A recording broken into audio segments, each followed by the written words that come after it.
बल्याणी येथे मा वैष्णव मंदिरात त्रिमूर्ती परिवारातर्फे अखंड श्रीरामचरित मानस पाठ व खिचडी महोत्सव संपन्न।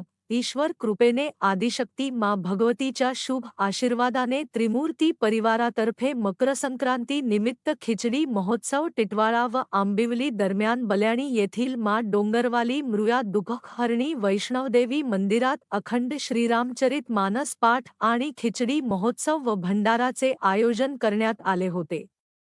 या धार्मिक कार्यक्रमाचे हे 8वे वर्ष असून दरवर्षी प्रमाण यंदाही अनेक भागातून महाराजांच्या उपस्थित संगीतमय अखंड श्रीरामचरित मानस पाठ आणि भजनाच्या भक्तिमय कार्यक्रमाचे आयोजन करण्यात आले होते।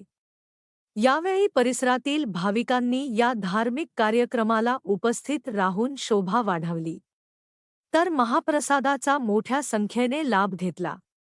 दरवर्षी प्रमाण यंदाही खिचडी महोत्सव कार्यक्रम यशस्वीरित्या पार पाडण्यासाठी त्रिमूर्ती परिवाराचे अंकित पांडेजी महाराज, महेश मिश्रा, विनय मिश्रा, शेषनाथ तिवारी, दुर्गेश दुबे, राघवेंद्र मिश्रा, चंद्रेश उपाध्याय, स्वतंत्र दुबे, उमेश तिवारी, सतीश पांडेय, अश्विन पाठक, लवलेश मिश्रा, सुनील पाल, पंकज सिंह यांच्यासह अनेकांनी अथक परिश्रम घेतले व ह्या धार्मिक कार्यक्रमाची शोभा वाढवली।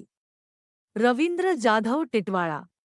जय सिया राम। पंडित अंकित पांडेजी महाराज, जैसा कि आपने पूछा कि हर साल का आज पिछले 8 वर्षों से यहाँ डूंगरवाली मैया मंदिर पर, जो कि बनेली गांव में टिटवाला गुरु में स्थित है, और यहाँ पर बड़ी ही धूमधाम से और बड़ी भव्यता दिव्यता के साथ में सनातन का महाकुंभ कहिए जिसका नाम हमारे त्रिमूर्ति परिवार के और भी जो संगठन जुड़े हैं साथ में, सब लोगों ने इस कार्यक्रम का नाम दिया खिचड़ी महोत्सव।